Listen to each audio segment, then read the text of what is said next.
अमीन chapter की ये 5 महत्वपूर्ण अभिक्रियाएं बोर्ड एग्ज़ाम में उछल उछल कर आती है, परंतु आपको नहीं आती है, आपके सर के ऊपर से निकल जाती है।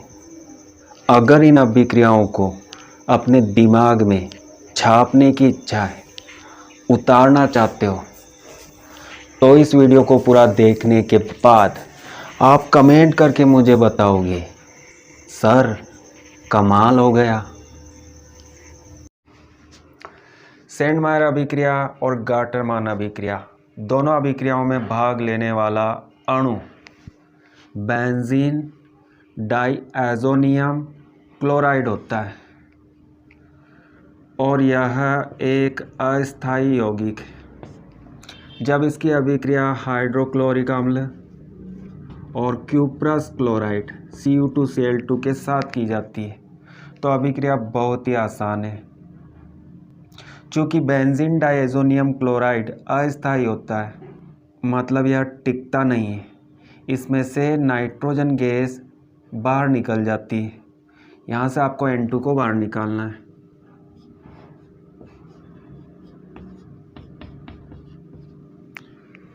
और इस क्लोरीन को इस बेंजीन के साथ जोड़ना है। तो इस अभिक्रिया में क्लोरोबेंजीन बनता है। HCl के स्थान पर HBr लेते हैं तो इस अभिक्रिया में ब्रोमोबेंजीन बनता है।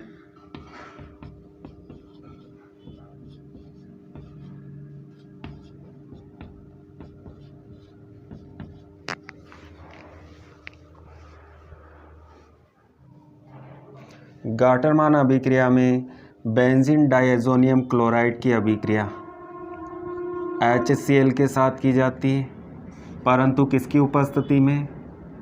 कॉपर की उपस्थिति में, तांबे के चूर्ण की उपस्थिति में।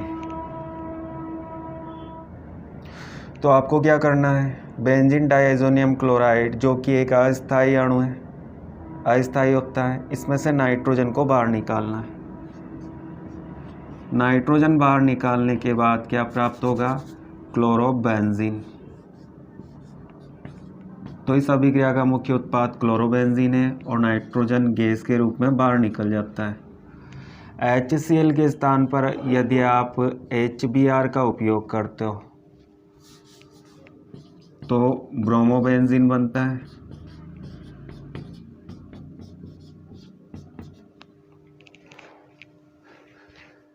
दोनों अभिक्रियाओं को एक साथ याद रख सकते हो और दोनों ही अभिक्रियाएं बहुत ही महत्वपूर्ण हैं। अक्सर एग्जाम में इन अभिक्रियाओं पर प्रश्न आता है।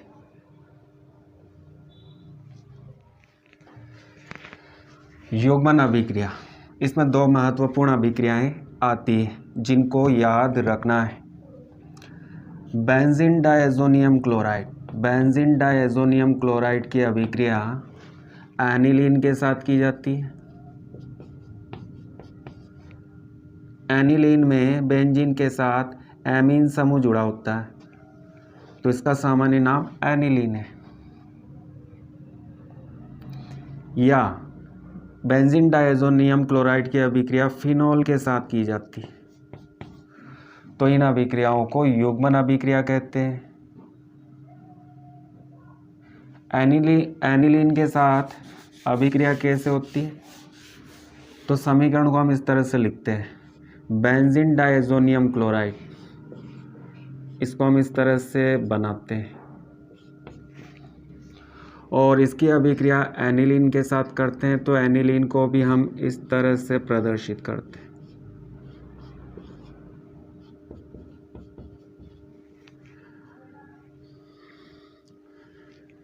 वन टू थ्री फोर, इस चौथे कार्बन पर हाइड्रोजन होता है, उस हाइड्रोजन को हम इस तरह से प्रदर्शित कर देते हैं। तो अब आपको क्या करना है? इस हाइड्रोजन और क्लोरीन को अलग करना है और इन दोनों को जोड़ना है। इसी अभिक्रिया को युग्मन अभिक्रिया कहा जाता है। इसमें 2 बेंजीन वलय आपस में जुड़कर जोड़ा बना लेते हैं, मतलब युग्म बना लेते हैं। तो इस अभिक्रिया का नाम युग्मन अभिक्रिया।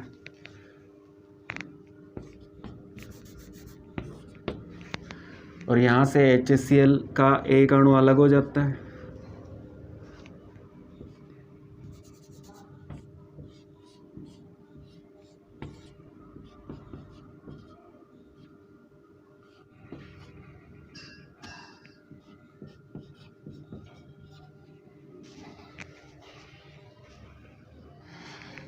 दोनों नाइट्रोजन परमाणुओं के बीच में डबल बॉन्ड होता है, तो आप इस तरह भी डबल बॉन्ड के साथ नाइट्रोजन को प्रदर्शित कर सकते हो।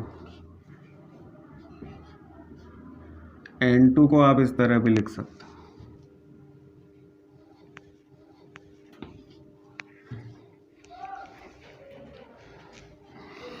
यह एक एजोरंजक है। रंजक क्या होते हैं? रंजक का मतलब है डाई। ऐसे पदार्थ जो रंगीन पदार्थ होते हैं, जिनका उपयोग कपड़ों को रंगने में किया जाता है, उनको हम डाई बोलते हैं। और इसमें एजो समूह होता है, तो इसे हम एजोरंजक बोलते हैं। इसका नाम भी हम लिख सकते हैं 1 2 3 4। इस चौथे कार्बन को पैरा कार्बन कहा जाता है, और पैरा कार्बन पर एमिनो समूह जुड़ा होता है, तो पैरा अमीनो, इसे एजो समूह कहा जाता है। और इन दोनों को बेंजीन कहा जाता है। तो इस एजोरंजक का नाम है पैरा एमिनो एजोबेंजीन। तो एनिलीन के साथ, इस एनिलीन के स्थान पर हम फिनॉल लेते हैं, और फिनॉल को हम इस तरह से प्रदर्शित कर देते हैं, बेंजीन डायज़ोनियम क्लोराइड।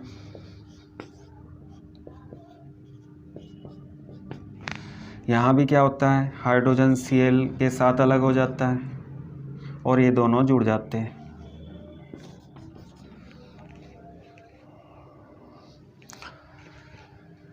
तो एजोरंजक बनता है, और इस एजोरंजक का नाम है 1 2 3 4 चौथा कार्बन पैरा कार्बन, और पैरा कार्बन पर जुड़ा हुआ समूह हाइड्रोक्सी समूह, पैरा हाइड्रोक्सी एजोबेंजीन। तो बहुत ही सरल अभिक्रिया है। दोनों युग्मन अभिक्रियाएं बहुत ही महत्वपूर्ण अभिक्रियाएं, इनको याद रखना। होफमान ब्रोमेमाइड अभिक्रिया। ब्रोमेमाइड मतलब ब्रोम प्लस एमाइड। ब्रोम का मतलब है ब्रोमीन, और एमाइड का मतलब है CONH2। इस क्रियात्मक समूह को एमाइड कहा जाता है। तो ब्रोमीन और एमाइड की इस अभिक्रिया को होफमान ब्रोमेमाइड अभिक्रिया कहते हैं, और यह अभिक्रिया क्षार की उपस्थिति में होती है, और यहाँ पर क्षार होता है पोटेशियम हाइड्रोक्साइड।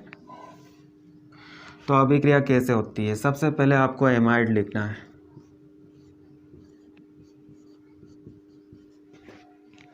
और इसके बाद आपको ब्रोमीन लिखना है, फिर आपको पोटेशियम हाइड्रोक्साइड लिखना है। पोटेशियम हाइड्रोक्साइड के यहाँ पर 4 अणु भाग लेते हैं। तो अभिक्रिया में क्या प्राप्त होता है? तो अभिक्रिया का तरीका क्या है? तरीका समझ लेते हैं। तो अभिक्रिया इस तरह से होती है, bromine 4 KOH KOH KOH KOH KOH। ये दोनों ब्रोमीन 2 पोटेशियम के साथ अलग हो जाते हैं, तो इस अभिक्रिया में पोटेशियम ब्रोमाइड।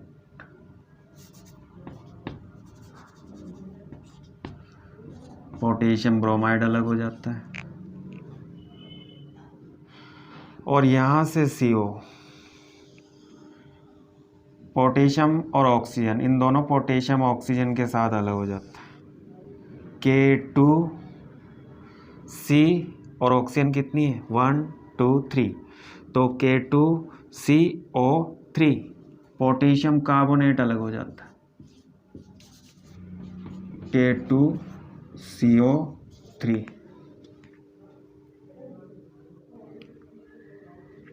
R NH2 के साथ जुड़ जाता है और एमीन बनता है।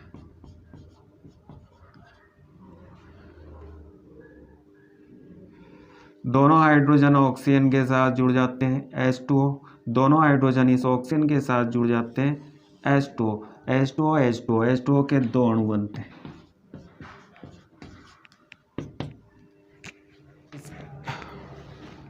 इस अभिक्रिया के नाम से ब्रोमेमाइड, इस नाम से अभिकारक अणु पता चल जाते हैं।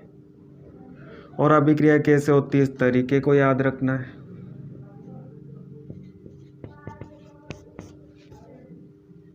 और इस तरह से आप रासायनिक समीकरण को लिख सकते हो।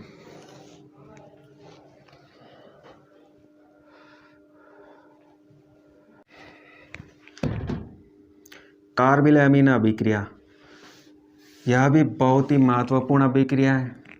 इस अभिक्रिया में भाग लेने वाले अभिकारक के अणु कौन से अणु होते हैं 1 degree amine, 1 degree amine, 1 degree amine को क्लोरोफॉर्म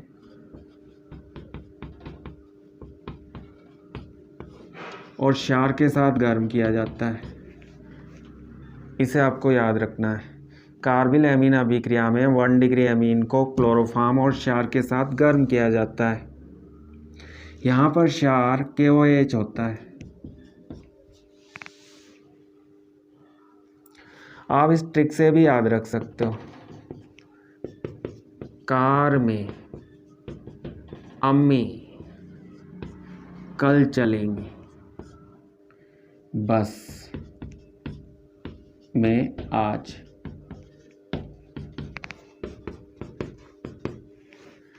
कार में अम्मी कल चलेंगे, बस में आज। कार में अम्मी, तो इस कार से आपको अभिक्रिया का नाम याद आता है। कार का मतलब कार्बिल एमीन अभिक्रिया। अम्मी, अम्मी का मतलब एमीन, 1 डिग्री एमीन। यहाँ पर 1 डिग्री एमीन अचक्रीय एमीन भी हो सकता है और चक्रीय एमीन भी हो सकता है। दोनों एमीन कार्बिल एमीन अभिक्रिया देते हैं। कल का मतलब क्लोरोफॉर्म, क्लोरोफॉर्म का सूत्र है CHCl3। बस का मतलब बेस, और बेस को हिंदी में क्या कहते हैं क्षार। तो यहाँ पर पोटेशियम हाइड्रोक्साइड क्षार होता है। तो अभिक्रिया कैसे होती है RNH2 1 डिग्री एमीन, इसकी अभिक्रिया क्लोरोफॉर्म के साथ करते हैं और साथ में क्षार भी होता है पोटेशियम हाइड्रोक्साइड। यहाँ पर क्लोरीन के 3 परमाणु हैं, तो यहाँ पर आपको 3 लिखना है। इसका मतलब है KOH KOH KOH। और क्लोरोफॉर्म में कितने क्लोरीन है 3 RNH2। तो तीनों पोटेशियम तीनों क्लोरीन के साथ अलग हो जाते हैं, +3 KCl बनता है। हाइड्रोजन परमाणुओं की संख्या को गिनो। 2 हाइड्रोजन और 1 हाइड्रोजन, 3 हाइड्रोजन, 4 5 6 हाइड्रोजन परमाणु हैं। और ये 6 हाइड्रोजन परमाणु ऑक्सीजन के साथ जुड़कर अलग हो जाते हैं।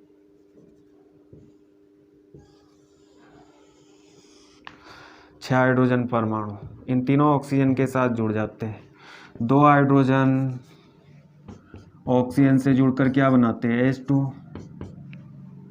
तो यहाँ पर हाइड्रोजन परमाणु की संख्या 6 और ऑक्सीजन परमाणु की संख्या 3 है, तो जल के 3 अणु बनते हैं। शेष बचा हुआ कार्बन इस नाइट्रोजन के साथ जुड़ जाता है, तो RNC बनता है, जो कि इस अभिक्रिया का मुख्य उत्पाद है। और इसका सामान्य नाम कार्बिल एमीन है। इसे एल्किल आइसोसाइनाइड भी कहते हैं और इसमें दुर्गंध होती है। इसे सूंघने पर दुर्गंध आती है। इसी के कारण इस अभिक्रिया का नाम कार्बाइल अभिक्रिया है।